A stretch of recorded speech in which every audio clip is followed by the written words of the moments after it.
Selamat pagi, siang, sore, malam. Assalamualaikum warahmatullahi wabarakatuh.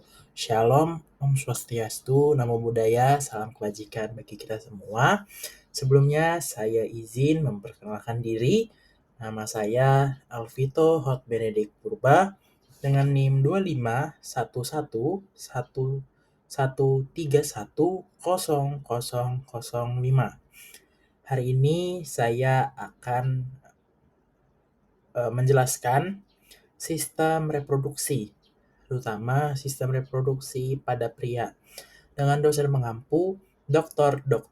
Oski Iliandri MKes.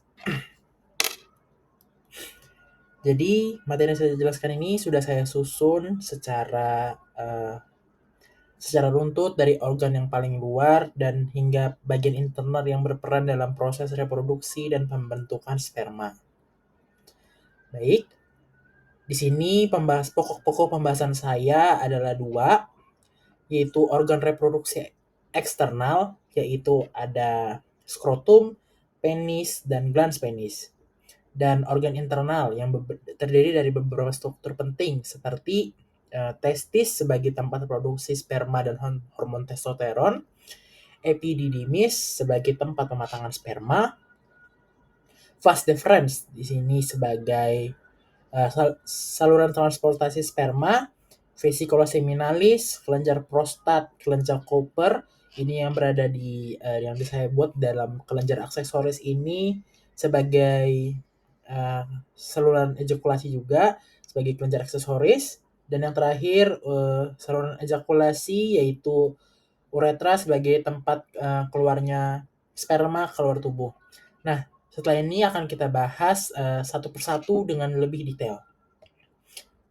Yang pertama bagian eksternal. Nah, di sini kita bisa lihat di sini ada skrotum di sini ada skrotum seperti yang saya tunjuk. Ada penis yang di sini, dan glans penis. Penis glans ini seperti tutup yang ada di dalam ujungnya penis. Itu seperti penutup gitu. Baik, kita akan lanjut bahas lebih dalam satu persatu. Skrotum. Skrotum itu yang pertama kantung yang berisi testis. Terdiri dari lapisan luar kulit yang tebal dengan sejumlah lemak kelenjar dan keringat. Fungsi skrotum itu sendiri adalah satu sebagai penyangga bagi testis, regulasi temperatur bagi spermatogenesis yaitu 34 derajat Celcius.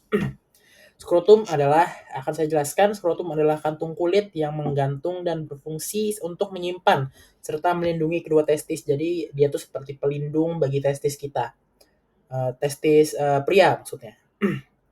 Secara anatomi, skrotum itu memiliki lapisan kulit yang cukup tebal dan memiliki banyak kelenjar keringat. Ini membuat tidak hanya sebagai pelindung fisik, tapi sebagai alat buat termoregulasi. Ini berarti tandanya skrotum ini juga tempat yang hangat untuk testisnya bisa bekerja untuk menghasilkan sperma. Skrotum itu menjaga suhu testis sekitar 34 derajat Celcius, yaitu lebih rendah 2-3 derajat dari suhu tubuh kita normal. Suhu ini penting karena spermatogenesis sangat sensitif terhadap panas. Jika suhu naik, produksi sperma bisa terganggu.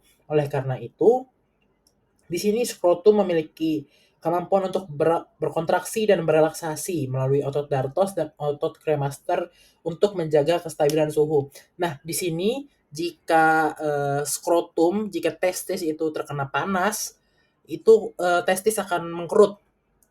Jika atau enggak kita lagi memiliki seorang pria lagi memiliki banyak aktivitas, banyak kegiatan, testisnya akan pasti mengerut karena di sini seperti yang saya jelaskan tadi, produksi sperma akan terganggu. Nah, kalau suasananya dingin, pasti dia akan kembali lagi menjadi normal. Selanjutnya kita yang kedua yaitu penis. Jadi penis ini adalah organ untuk kopulasi dan sebagai saluran keluarnya urin serta sperma melalui uretra. Jadi di sini Penis itu terdiri atas dari 2 jaringan erektil atau terdiri dari 2 korpus. Yaitu yang pertama, itu ada corpus cavernosum. Nih, di sini. Ada di sini corpus cavernosum. Baik yang berada di sisi dorsal. Jaringan ini dilapisi oleh tunika albuginea yang tebal, sekitar 0,5 mm. Pada saat ereksi, corpus cavernosum ini terisi banyak darah sehingga menyebabkan penis mengeras. Jadi serat kolagen yang tersusun sirkuler dan longitudinal menjaga bentuk penis saat ereksi.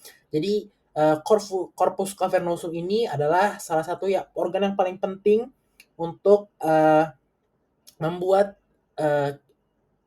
saat penis itu ereksi. Jadi karena dia yang mengalirkan darah ke penis gitu. Nah, yang kedua ada corpus spongiosum. Corpus spongiosum ini yang berada di sisi ventral sangat berbeda dengan corpus cavernosum. Rongganya itu lebih kecil. Nih, bisa kita lihat sendiri. Di sini corpus cavernosum, dia terdapat 2 dan di sini corpus spongiosum. Di corpus spongiosum itu sendiri di sini seperti yang saya jelaskan itu memiliki lebih kecil karena fungsi utamanya itu adalah melindungi uretra agar tetap terbuka sehingga sperma dapat keluar tanpa hambatan ejakulasi. Kedua struktur ini bekerja sama untuk memungkinkan terjadinya ereksi dan proses kopulasi. Proses kopulasi itu sendiri adalah seperti mengeluarkan sperma gitu. Yang ketiga dan yang terakhir dari organ eksternal itu adalah glans penis. Biasanya disebut sebagai kepala penis. Perluasan dari corpus foreskin spongiosum, jaringan spons sampai dari itu menjadi jaringan spons dalam penis yang mengelilingi uretra. Nah, glans penis ini merupakan lanjutan dari corpus spongiosum yang ini tadi. Karena dia mengandung banyak saraf sensori sehingga sangat sensitif terhadap rangsangan. Glans penis ini juga biasanya dilapisi oleh kulit tipis yang biasanya disebut prepuitium atau foreskin dalam bahasa Inggris yang dapat digerakkan untuk membuka dan menutup. Prepuitium ini sebagai pelindung dan menjaga kelembapan glans. Nah, ini adalah contoh ketika glans penisnya belum disunat. Jadi nanti jika kita disunat itu sekedar informasi akan glans penisnya akan ditarik terus bakal dijahit. Nah, kenapa orang-orang sunat itu untuk menjaga agar tidak kotor banyak bakteri karena di dalam ujung-ujung kepala penis itu sendiri memiliki banyak sekali bakteri karena misalnya kita mengeluarkan organ cairan tubuh itu tersimpannya di situ, tekanannya di situ. Jadi mengapa orang-orang sunat itu untuk lebih hygiene. Kalau bahasa standarnya begitu. Baik, selanjutnya kita ke organ reproduksi internal. Nih, yang pertama adalah testis. Testis ini adalah organ primer proses spermatogenesis atau produksi sperma. Mengalami penurunan dari daerah asalnya melalui kanalis inguinalis ke skrotum. Testis ini adalah organ utama. Jadi di sini proses spermatogenesis terjadi, yaitu pembentukan sperma berlangsung. Secara embriologis, testis awalnya berada di rongga perut, kemudian turun melalui kanalis inguinalis menuju skrotum. Di dalam testis sendiri itu terdapat struktur yang namanya tubulus. Nih, di sini ada tubulus.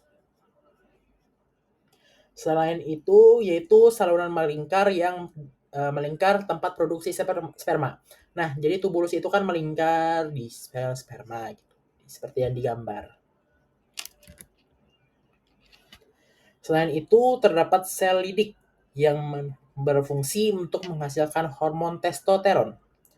Testosteron itu sendiri sangat berpengaruh dalam pembentukan karakteristik seksual sekunder, dorongan libido, dan pemeliharaan fungsi reproduksi.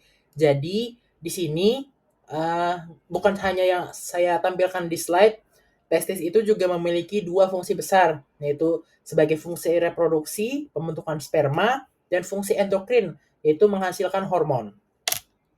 Baik, kita akan lanjut yang kedua, yaitu epididymis. Nah, epididymis itu sendiri adalah struktur yang memanjang yang menempel di atas dan di belakang testis. Ini seperti gambar yang sudah saya berikan, ini adalah epididymis. Di sini ada epididymis, dan epididymis ini dibagi menjadi 3, yaitu kaput, kepala, ini adalah kaputnya epididymis, atau di bahasa Inggrisnya adalah head of epididymis. Terus di sini ada korpus, sebagai badan dari epididymis, dan di sini adalah kauda. Jadi dari ekor dari epididymis. Nah, apa sih fungsinya epididymis itu sendiri? Seperti yang saya tampilkan di slide, fungsi dari epididymis itu sendiri adalah maturasi atau pematangan sperma, khususnya di daerah kauda. Nah, tapi akan saya jelaskan lebih rinci lagi. Fungsi utamanya adalah sebagai tempat pematangan sperma seperti yang sudah saya tampilkan di slide. Sperma yang keluar dari testis awalnya belum matang dan belum bisa bergerak. Di epididymis sendiri, khususnya pada bagian kauda, di bagian ekor, sperma mengalami proses pematangan sekitar 18 jam. Di sini saya sudah tulis 18 jam sehingga menjadi non motil tapi viable, dan saat bertemu dengan cairan semen, sperma akan menjadi motil. Baik, kita lanjut yang ketiga, yaitu vas deferens. Vas deferens itu sendiri apa? Vas deferens itu sendiri adalah saluran panjang yang merupakan lanjutan dari epididymis. Di sini, vas deferens itu adalah lanjutan dari saluran epididymis. Nanti dia di sini ada lanjutannya. Nah, vas deferens itu sendiri berfungsi sebagai jalur transportasi sperma dari epididymis menuju vesicula seminalis dan kemudian ke uretra. Menariknya, vas deferens ini tidak menempel langsung pada testis. Jadi ini saya akan jelaskan fun fact gitu, tetapi berjalan naik ke rongga panggul. Di bagian akhir, vas deferens ini bergabung dengan ductus dari vesicula seminalis untuk membentuk ductus ejaculatorius atau saluran ejakulasi. Selanjutnya, saya akan jelaskan mengenai vesicula seminalis. Vesicula seminalis ini atau kantung mani adalah kelenjar yang menghasilkan 60% dari total volume semen. Dan vesicula seminalis ini sendiri mengeluarkan sekret fruktosa dan hormon prostaglandin atau nutrisi sperma. Nah, akan saya jelaskan mengenai fruktosa dan hormon prostaglandin. Fruktosa sendiri itu yang menjadi sumber energi utama bagi sperma. Prostaglandin itu sendiri yang membantu kontraksi otot polos pada saluran reproduksi wanita sehingga membantu pergerakan sperma. Cairan vesicula seminalis sangat penting untuk mendukung kelancaran hidup sperma setelah ejakulasi. Selanjutnya kita yang kelima, yaitu kelenjar prostat. Nah, kelenjar prostat itu adalah di sini. Nah, untuk vas deferens tadi ada di sini. Nah, kelenjar prostat itu sendiri terletak tepat di bawah kantung kemih dan mengelilingi bagian atas uretra. Prostat menghasilkan cairan sekret yang mengandung kolesterol, garam, mineral, dan fosfolipid.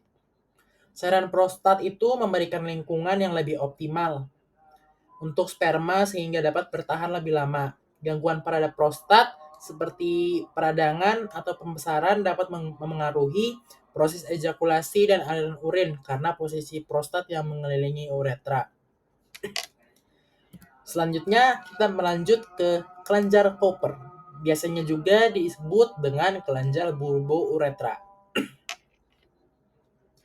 Kelenjar Cooper itu sendiri atau kelenjar bulbouretra menghasilkan cairan alkali atau cairan yang bersifat basa. Fungsi cairan ini ada dua, yaitu yang pertama menghasilkan uretra, membersihkan uretra dari sisa urin yang bersifat asam. Yang kedua, melumasi penis sebelum ejakulasi. Jadi ini seperti pelumas untuk penis sebelum ejakulasi. Karena sifatnya alkali, cairan koper ini membantu melindungi sperma agar tidak rusak ketika melewati uretra yang mungkin masih mengandung sisa urin. Jadi kelenjar koper ini membantu sperma untuk lewat dari uretra, karena kita seperti yang kita ketahui dalam reproduksi pria, uretranya itu bercampur juga dengan saluran uretra itu bercampur dengan organ ekskresi seperti urin, karena jadi mereka keluarnya sama. Jadi kelenjar Cooper itu sendiri adalah sebagai melindungi sperma agar tidak rusak, karena seperti yang kita ketahui karena yang masih sisa urin itu sendiri kita ketahui kotor dan asam gitu, dan itu juga pelindung bagi sperma agar tidak rusak. Yang keenam adalah saluran ejakulasi. Saluran ejakulasi ini di sini, dia di sini sampai ke sini, sampai ke penis, sampai ke ujung penis. Saluran ejakulasi ini adalah saluran pendek yang menghubungkan vas deferens dengan uretra.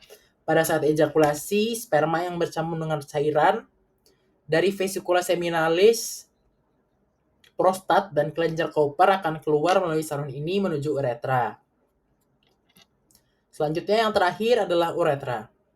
Jadi uretra ini merupakan saluran terakhir pada sistem reproduksi pria. Berbeda dengan wanita, uretra pada pria memiliki dua fungsi, yaitu sebagai saluran keluarnya urin dan satu lagi sebagai saluran keluarnya semen atau sperma. Pada proses ejakulasi, uretra membawa sperma menuju glans penis dan keluar dari tubuh. Nah, sebagai kesimpulan, sistem reproduksi pria itu terdiri dari berbagai organ yang bekerja secara terintegrasi untuk menghasilkan, mematangkan, dan akhirnya mengeluarkan sperma. Organ eksternal seperti skrotum dan penis berperan dalam melindungi testis serta proses kopulasi. Sedangkan organ internal seperti testis, epididymis, vas deferens, vesikula seminalis, prostat, kelenjar Cooper, dan uretra itu memiliki fungsi masing-masing dalam pembentukan dan pemeliharaan kualitas sperma. Seluruh proses ini menunjukkan bahwa reproduksi pria bukan hanya tentang satu organ saja, tetapi merupakan rangkaian sistem yang kompleks dan saling mendukung. Dengan memahami anatomi dan fungsi setiap bagian, kita dapat lebih mengerti bagaimana tubuh pria bekerja dalam proses reproduksi. Semoga penjelasan ini memberikan gambaran yang jelas dan bermanfaat bagi kita semua. Demikian penjelasan mengenai sistem reproduksi pria, mulai dari organ eksternal hingga organ internal, dan fungsi masing-masing komponennya. Semoga materi ini dapat membantu pemahaman kita mengenai bagaimana sistem reproduksi pria bekerja secara anatomi maupun fisiologis. Terima kasih banyak atas perhatiannya, dokter, teman-teman. Selamat pagi, siang, sore, malam. Wassalamualaikum warahmatullahi wabarakatuh.